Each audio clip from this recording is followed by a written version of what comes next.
चलिए आज हम देखते हैं एमसीक्यू क्वेश्चन लैब टेक्नीशियन के।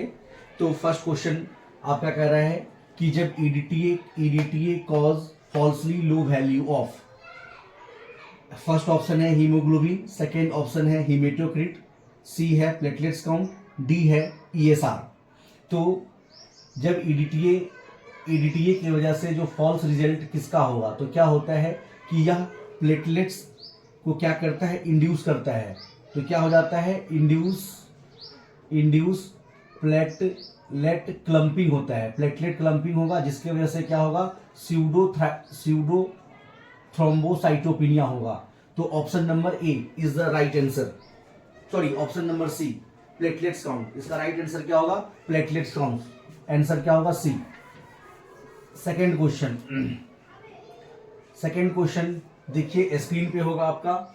सेकेंड क्वेश्चन क्या कह रहा है कि इन iron deficiency anaemia which parameter decrease first. Iron deficiency anaemia में सबसे पहले क्या डिक्रीज होता है। ऑप्शन है ए हीमोग्लोबिन, ऑप्शन बी है सीरम फेरेटिन, ऑप्शन सी है एमसीवी, ऑप्शन डी है हिमेटोक्रिट। तो इसका राइट आंसर हो जाएगा आपका सीरम फेरेटिन।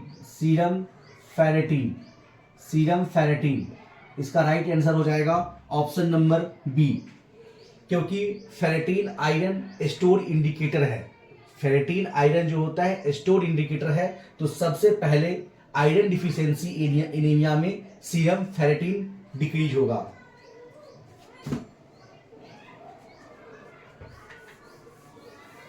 चलिए क्वेश्चन नंबर थ्री देखिए, आपके बोर्ड पे दिख रहा होगा। क्वेश्चन नंबर 3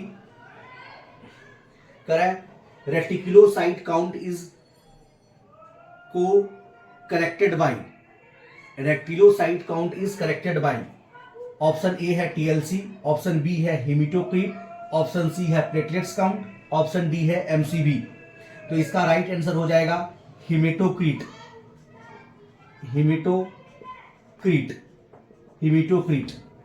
तो रेटिकुलोसाइट काउंट जो होता है हम निकालते हैं अगर रेक्टिक काउंट, तो रेक्टिक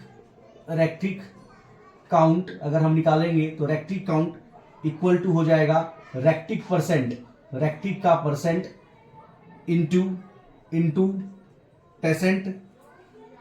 यहां पे दिख नहीं रहा हो, फिर से हम लिख देते हैं। देखिए कि अगर हमें रेक्टिक काउंट करना है ना, तो रेक्टिक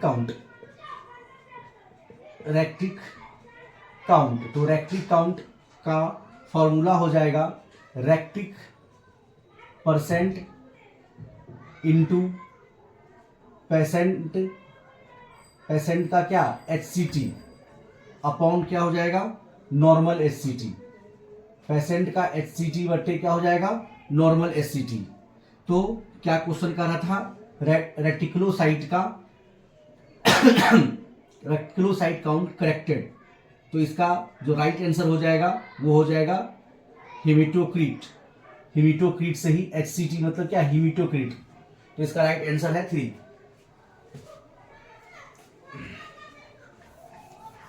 नेक्स्ट क्वेश्चन देखिए,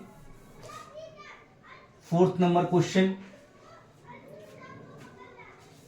तो फोर्थ नंबर क्वेश्चन है which condition show increase MCHC।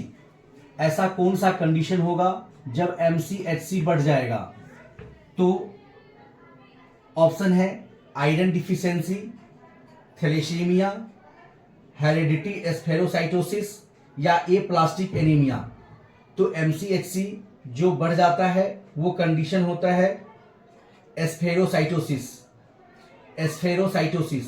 और एस्फेरोसाइटोसिस में हीमोग्लोबिन की कंट्रेशन हाई होता है।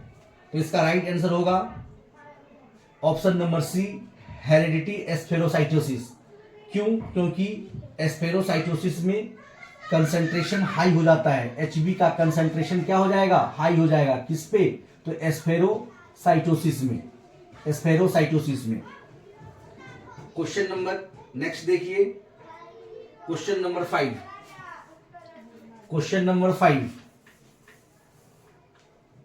तो क्वेश्चन नंबर 5 है आपका DIC, जिसको बोलते हैं dis disseminated disseminated intravascular coagulation, DIC। DIC किसका फुल फॉर्म क्या होगा? डिसमिनेटेड इंट्रावेस्कुलर कोगुलेशन में सबसे पहले कौन सा टेस्ट एबनॉर्मल होता है? डिसएमिनेटेड इंट्रावेस्कुलर में। तो डिसएमिनेटेड इंट्रावेस्कुलर कोगुलेशन में सबसे पहले कौन सा टेस्ट एबनॉर्मल होता है? ऑप्शन ए है PT, ऑप्शन सेकंड है APTT, ऑप्शन सी है प्लेटलेट्स काउंट, ऑप्शन डी है ब्लीडिंग टाइम। तो इसका राइट आंसर हो जाएगा प्लेटलेट काउंट, क्योंकि प्लेटलेट काउंट सबसे पहले एबनॉर्मल होता है DIC कंडीशन में। तो option number C. Next question 6 number question देखिए। 6 नंबर क्वेश्चन, तो 6th क्वेश्चन क्या कह रहा है? Chocolate agar is prepared by adding blood. 6 number कह रहा है chocolate agar is prepared by adding. क्या हम chocolate agar is prepared by adding blood, blood को मिला के हम चॉकलेट अगार बना रहे हैं। कितने टेम्परेचर पे? 37 degree Celsius, 50 degree Celsius, 100 degree Celsius, और डी है आपका रूम टेम्परेचर। तो इसका राइट आंसर हो जाएगा 50 डिग्री सेंटीग्रेड सेल्सियस पे। 50 डिग्री सेल्सियस पे RBC लाइज होता है। 50 पे क्या होता है? RBC टूटना स्टार्ट हो जाता है और RBC लाइज होता है, और आपका 10th और 5th फैक्टर क्या होगा? रिलीज होगा। 10th और 5th फैक्टर रिलीज होता है। तो इसका राइट आंसर हो जाएगा बी। 7 नंबर क्वेश्चन, इसको राइट ऑफ कर देते हैं। 7 नंबर क्वेश्चन क्या है? तो 7 number question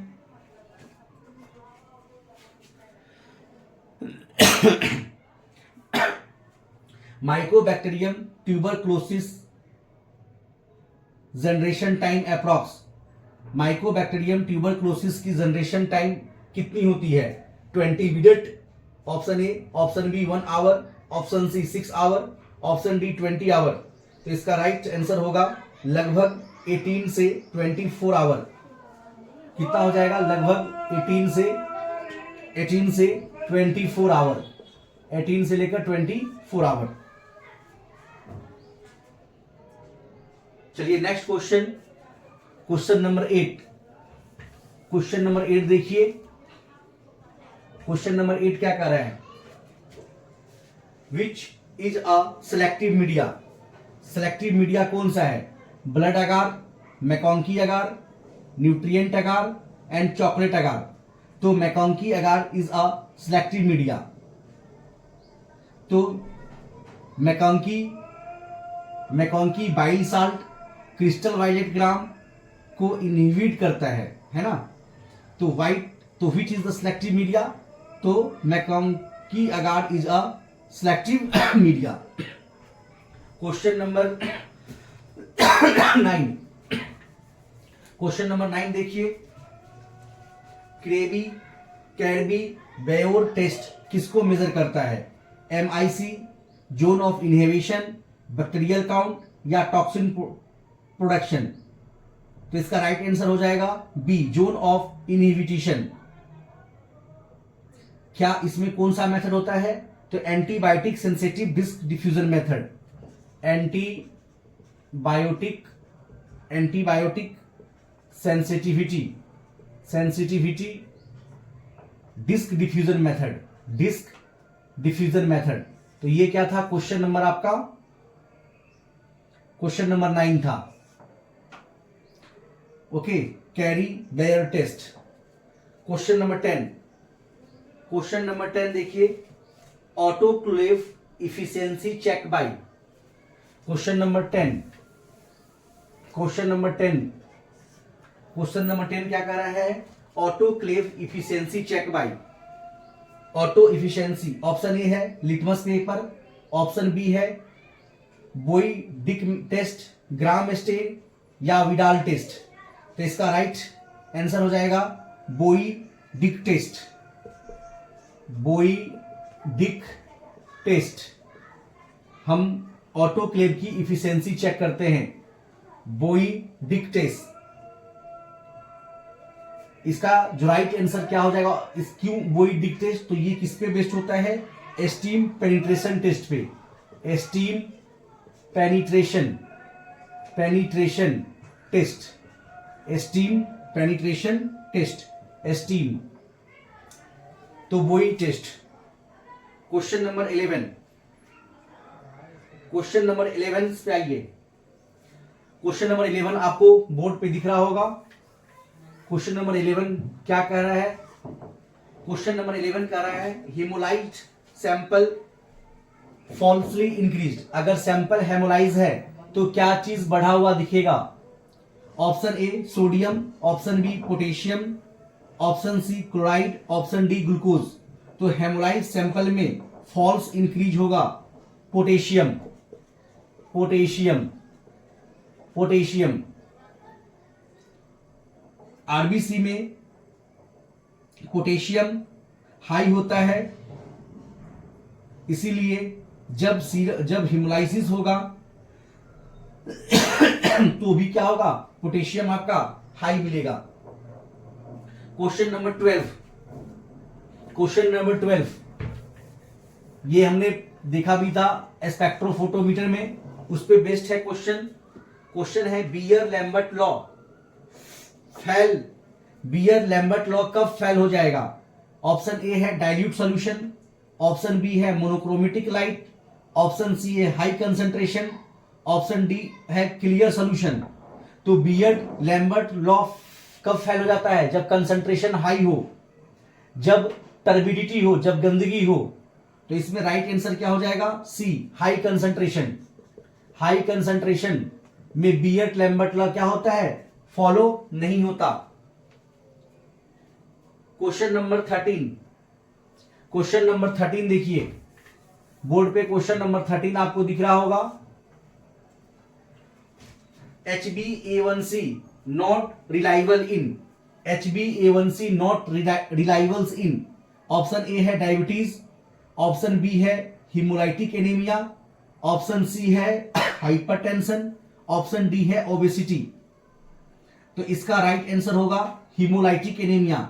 HbA1c not reliable for what, तो हिमोलाइटिक एनीमिया, क्योंकि आरबीसी लाइफ स्पेन कम होने से HbA1c फॉल्सली लो होगा। क्योंकि हिमोलाइटिक एनीमिया में क्या होगा, आरबीसी जल्दी टूटेगा, आरबीसी जल्दी टूटेगा तो HbA1c फॉल्सली आपका लो दिखाएगा। क्वेश्चन नंबर 14, क्वेश्चन नंबर 14 देखिए।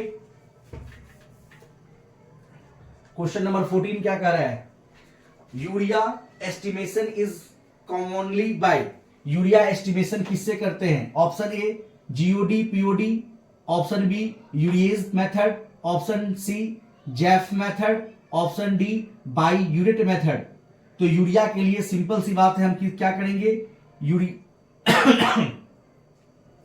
यूरिया के लिए यूरेज मेथड करेंगे। इसमें क्या होता है, यूरेज में क्या होता है, तो एमोनिया का फॉर्मेशन होता है।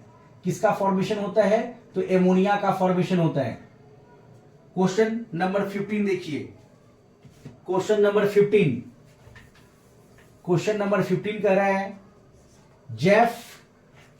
Jaffe reaction is estimate. Question देखिए 15 क्या लिखा हुआ है, जैफ रिएक्शन इज एस्टिमेट।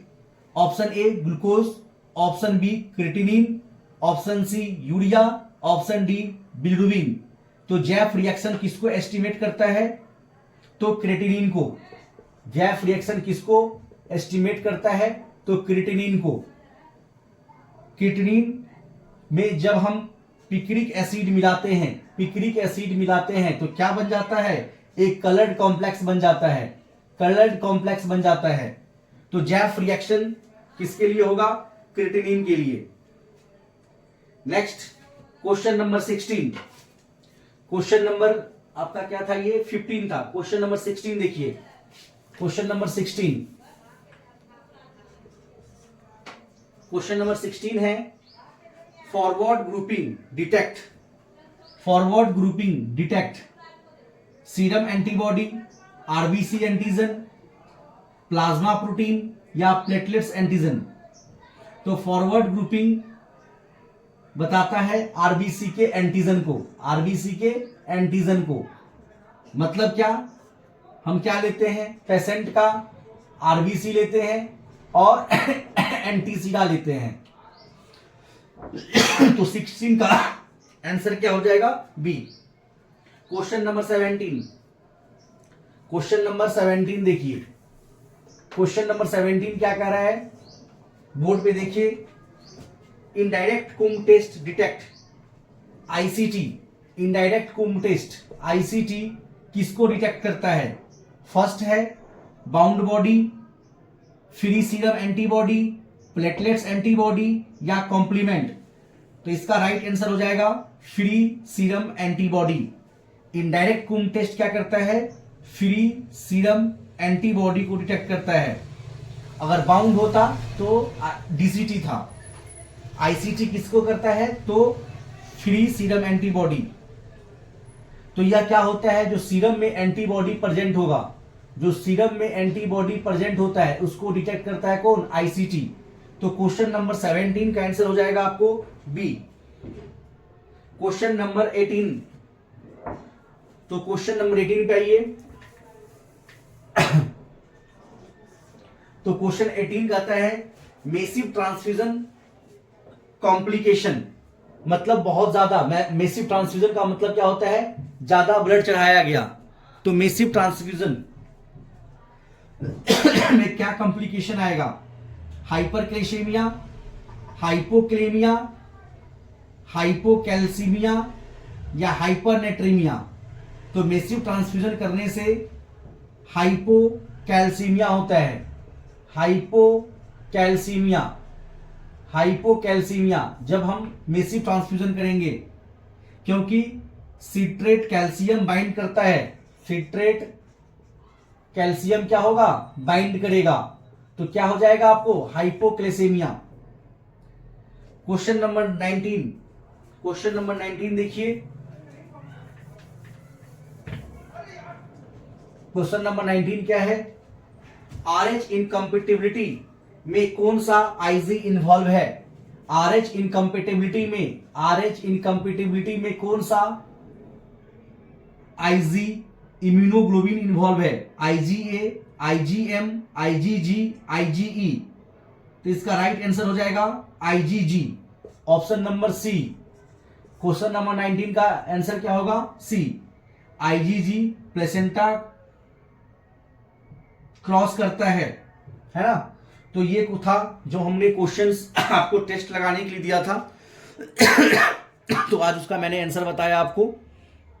तो आज के लिए बस इतना ही।